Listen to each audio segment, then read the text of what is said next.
She never used to question him. The idea of doubt felt foreign, almost rude, like breaking something delicate that had taken years to build. For a long time, she believed in their quiet routines, the morning coffee, the shared smiles, the comfortable silences that filled their evenings.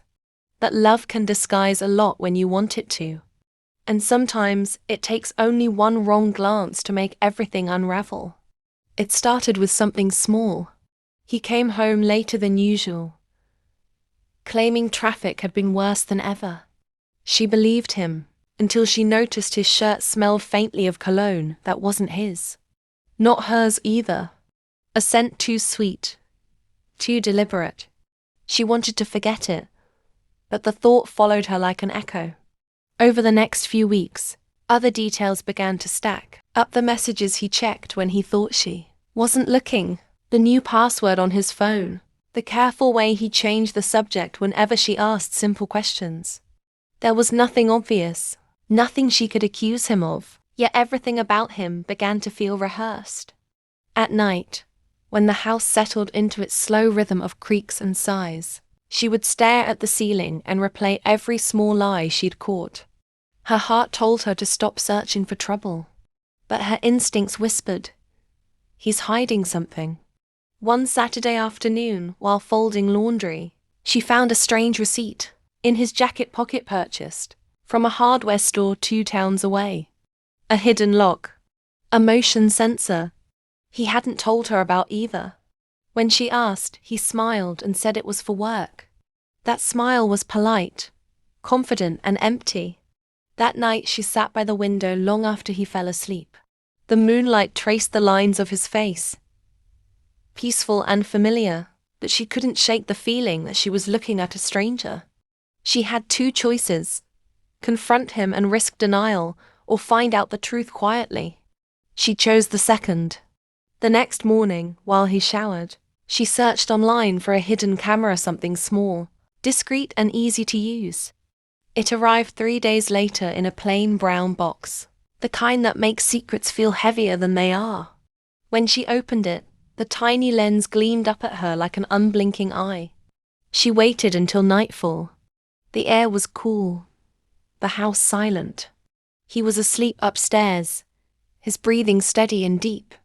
She crept into his study, a place he'd started keeping locked lately, and placed the camera high on the bookshelf, behind a framed picture from their wedding day. From there, it had a clear view of his desk and the laptop he never let her touch. Her hands shook slightly as she adjusted the angle. For a moment she almost pulled it down. But curiosity is a powerful thing. It doesn't whisper, it insists. She left it there, blinking once as it came to life. The following day passed in tense silence. He left for work as usual, kissed her on the cheek, and told her he'd be late. She smiled back like she believed him. The moment he left, she sat down and watched the live feed from the camera. For hours, nothing happened, just an empty room. By nightfall, she began to wonder if she'd gone too far. But at midnight, the door opened. He entered quietly, like a man sneaking into his own life. He sat at the desk, opened the laptop, and spoke softly on the phone. His voice was low, deliberate. She couldn't make out every word, but fragments reached her: numbers, names, and something about keeping it quiet. It didn't sound like business. It sounded like a deal. She froze, listening. When he ended the call, he opened a folder on his computer. The light from the screen flickered across his face, sharpening every feature into something hard, unfamiliar. He smiled, not kindly, but the way someone smiles when they think no one can see them. The recording lasted an hour. When it ended, she sat in the dark, staring at her reflection in the screen. Her hands were cold, her throat tight. The man she married was hiding something serious. But what frightened her more wasn't the content of the call. It was how calm he looked while lying to her every day. For the next few days, she acted normal. She cooked his favorite meals, asked about work, even laughed at his small jokes. Inside, she was memorizing every word, every shift in tone, every place he went without explanation. Her heart still hoped for a misunderstanding. Her mind knew better. Then, one evening, he left his laptop open by accident. She didn't mean to look, but temptation has its own gravity. She approached slowly, the screen still glowing faintly. A folder sat open: financial documents, transfers, bank accounts she didn't recognize. Some were in her name, others weren't. She felt her pulse rise. Her own identity used, copied, buried under false numbers. He wasn't just hiding secrets. He was building a wall around himself, using her trust as bricks. When he came home that night, she smiled as always. But something inside her had shifted. She wasn't the quiet, uncertain woman searching for proof anymore. She had it. And now, she needed to decide what to do with it. He leaned down, kissed her cheek, and whispered, "You're quiet tonight." She smiled. Just tired. But her eyes lingered on him, not with love, but with the kind of calm that comes right before a storm. That night, while he slept, she sat by the desk again. The hidden camera watched from behind the wedding photo, capturing her face instead, steady, determined, unreadable. She whispered softly, as if to the lens itself. "If love made me blind," she said, "then maybe the truth will help me see." And somewhere inside, beneath the heartbreak, she began to plan. Subscribe to this channel, give it a like, and tell us where you are watching from. Morning light slipped through the curtains, soft and golden, but it didn't feel warm. The house seemed quieter than usual, as if even the walls were listening. He was already gone, leaving behind the usual coffee mug, half finished, a tie draped across the chair, and the faint smell of aftershave in the air. To anyone else, it was ordinary. To her, it was a pattern one that now looked like a disguise. She made her own coffee and sat at the kitchen table, staring at the steam as it curled upward. Every sound, the hum of the refrigerator, the ticking of the clock, felt sharper, more deliberate. Somewhere between love and suspicion, she'd crossed into a place she couldn't return from. The truth had changed her. She just hadn't decided what to do with it yet. That afternoon, while he was at work, she played back the recordings again. His voice filled the room, low and controlled, like someone speaking through a mask. This time she caught more details. A name, Marcus. A number, a location. He wasn't hiding an affair, he was hiding money, transactions made in her name, maybe even debts she didn't know about. The realization didn't make her angry. It made her cold. She began to write things down. Dates, times, numbers, names. The pages filled quickly. Her handwriting looked calm, but her hands trembled slightly. It wasn't fear anymore. It was anticipation. She wasn't chasing the truth now. She was building a case. By evening, she'd gone through his laptop again. The files were encrypted, but she didn't need to open them to understand what was happening. Each document name was a clue, short labels that meant nothing to outsiders, but everything to someone who knew how careful he was. Transfer _1. Account _02. Cover. Hold. It was a system, methodical and quiet. He'd been moving money for months, maybe years. And she realized something cruel but clear. He had never intended to let her find out. When he looked at her, he wasn't looking at his wife, he was looking at a convenient alibi. That night, she cooked dinner as always. He smiled, told her she looked beautiful. She thanked him. She asked about his day, about work, about friends he hadn't mentioned in years. Each question was a line cast into the dark. He answered easily, not realizing she was comparing every word to the recordings in her mind. When he said he'd been at the office, she remembered the timestamp showing him somewhere else entirely. When he said he was tired, she remembered the energy in his voice when he whispered to Marcus. And when he told her he loved her, she felt nothing. Words meant nothing when the silence between them was louder. Later, when he went to bed, She sat in the living room with the camera feed on her phone. Watching the empty study had become a strange ritual, one that made her feel both powerful and trapped. But tonight she wanted more than observation. She wanted evidence.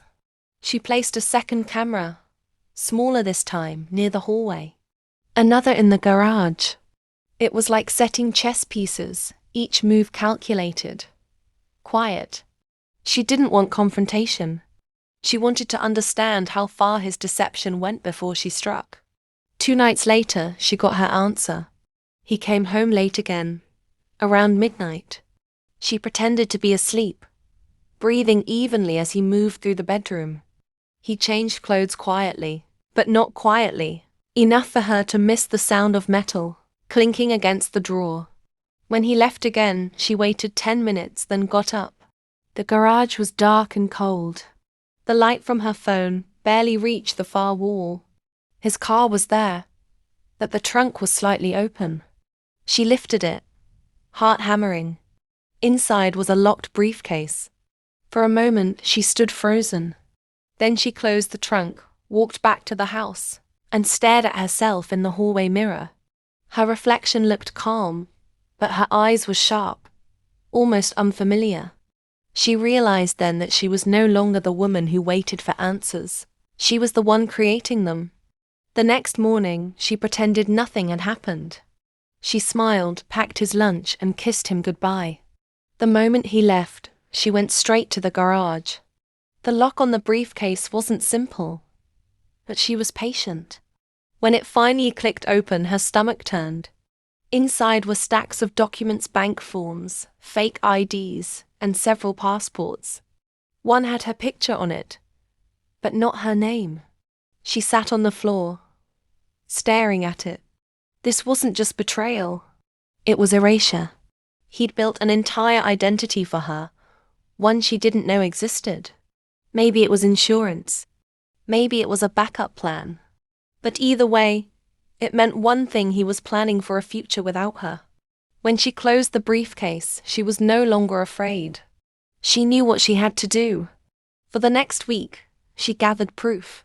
Every file, every recording, every document copied, labeled, hidden. She bought a small flash drive and stored everything on it. Then she made 2 duplicates, hiding them in different places around the house.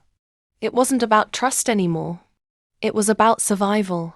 He noticed her calmness, but mistook it for affection. "You seem happier," he said one night, wrapping an arm around her. She smiled faintly. "I guess I just stopped worrying." He kissed her forehead, whispering how much he loved her. His voice sounded distant, almost rehearsed.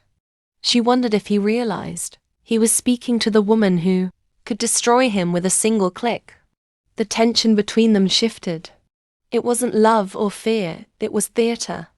Both of them pretending, both waiting for the other to make a mistake. The difference was, only one of them knew the script had changed. Then came the call that confirmed everything. He was in the study again, unaware the camera was still recording. "It's done," he said softly into the phone. "She doesn't suspect a thing. I'll move the last file tonight." Her chest tightened. The last file, what did that mean? She watched as he packed the briefcase again, this time adding an envelope and a small drive. When he left the study, she copied the footage, labeled it "Final Night," and saved it beside all the others. She didn't sleep. Not that night, not the next. The weight of what she knew pressed against her chest like a secret that might explode if she spoke too soon. But she wouldn't act out of rage. She would wait, plan, and strike cleanly. The morning of his next trip, she handed him his briefcase with a smile. "Be safe," she said. He kissed her cheek. "Always a.m." When the door closed behind him, she exhaled slowly. Then she picked up her phone and made a single call to someone who could help her make the truth impossible to ignore. Her voice didn't shake. "I have something you'll want to see," she said. "And a story you won't believe." As she hung up, sunlight poured across the kitchen counter. For the first time in months, it felt warm again. The trap was set. And this time, she wasn't the one being watched. The morning felt too still, like the house was holding its breath. She woke early, long before the alarm, and sat by the window watching light creep slowly across the garden. Every detail of the day ahead was already decided. The calls had been made. The files backed up, the truth sealed inside small metal drives scattered like silent witnesses. All she had to do now was wait. He left just after sunrise, suitcase in hand, the same gentle smile that used to mean safety now feeling like a mask. "Don't wait up," he said softly. "I won't," she answered and meant it. When the car disappeared down the road, she exhaled slowly. For months she had lived in tension, pretending, smiling, listening. Now the pretending was done. She walked to studied the room that had hidden his lies and turned on the laptop one last time. Every file she'd copied was still there, lined up neatly on the screen. Each one a confession he never meant to give. She stared at the wedding photo above the desk, the one hiding the tiny camera that had seen everything. Their smiles looked genuine, untouched by deceit. She reached up, removed the frame, and set it face down. The lens blinked once, reflecting a spark of morning light. She uploaded the final video, the one labeled "Final Night," to a private cloud folder, attaching the rest of the evidence. Then she wrote a short message. Greater than, "You'll want to see this. He's been laundering funds under multiple names, including mine. This is proof." She sent it to 2 addresses. One to the investigator who'd agreed to meet her, and another to an anonymous tip line, connected to his company's internal review board. It was the kind of message that would ripple quietly through his world, pulling at every thread he tried to hide. When she closed the laptop, the house was silent again. A strange calm settled over her, not relief, not triumph, just a quiet acceptance that something enormous had ended. By afternoon, the first calls began. Unknown numbers. Private lines. She didn't answer any of them. She simply listened, as the phone vibrated against the table, each buzz like a heartbeat counting down to something inevitable. When he finally called, his voice was sharp, almost breaking. "What did you do?" She didn't raise her voice. "I told the truth. You don't know what you've started," he said. There was panic now, a kind she'd never heard from him before. "Yes," she said softly. "I do." He went silent. Then the line went dead. She set the phone down, feeling neither victory nor regret. There was only stillness. Hours later, his car pulled into the driveway. The sound of the engine was rough, uneven, like the rhythm of a heart too fast for its own good. She watched through the window as he sat there for a long time, head bowed. Then he came inside. He looked different, tired, cornered, stripped of his confidence. The man who once hid behind calm logic now looked small in the doorway of his own house. "What did you send them?" he demanded. "Everything," she replied simply. He stepped closer, eyes wide. "You don't understand, this isn't just about money. You've ruined everything." She studied him quietly. "You ruined it the moment you decided I was easier to use than to love." He stopped then, realizing there was nothing left to argue. His anger faded into something hollow. He turned away, muttering words she didn't need to hear. She walked past him to the kitchen, poured herself a glass of water, and spoke without looking back. "They'll find out what you've done. You can tell your version, but mine comes with proof." He didn't answer. When she finally turned, he was gone, just the echo of footsteps, a door slamming, and silence settling back over everything. The house felt larger now, emptier but lighter, as if it had been holding its breath along with her. She sat down at the table, sipping water that had already turned warm. For the first time in months, she wasn't pretending. By nightfall, the news broke. A quiet investigation exposed his dealings. His company suspended him. Accounts were frozen. His name began to unravel in whispers, spreading fast, unstoppable. She didn't smile when she read the headlines. She just turned off her phone and sat in the dark, listening to the hum of the refrigerator and the soft ticking of the clock. The sound of an ordinary life returning. Days passed, then weeks. Papers were signed, lawyers called, formal letters exchanged. She kept her voice steady in every conversation. The world thought she was strong, but strength wasn't what kept her calm, it was closure. One evening, she went to the study again. Dust had already begun to gather on the desk. The faint imprint of his laptop still marked the wood.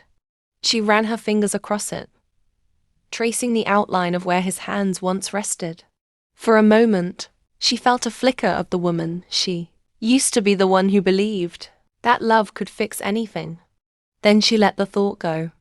She found the hidden camera still sitting behind the frame. When she picked it up, the tiny light blinked, almost like a heartbeat. It had seen everything. The lies, the secrets, the truth.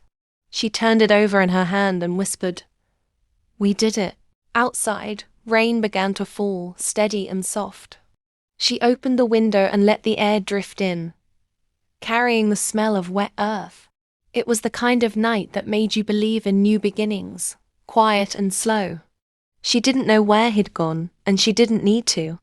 The truth had already caught up to him, and she didn't have to chase it. Her revenge wasn't loud or cruel, it was precise. It was justice wrapped in calm patience. In the weeks that followed, people asked her how she managed to stay so composed. She would smile politely and say, "Sometimes silence speaks louder than anger." They didn't understand. They couldn't. The strength she found wasn't in rage. It was in control.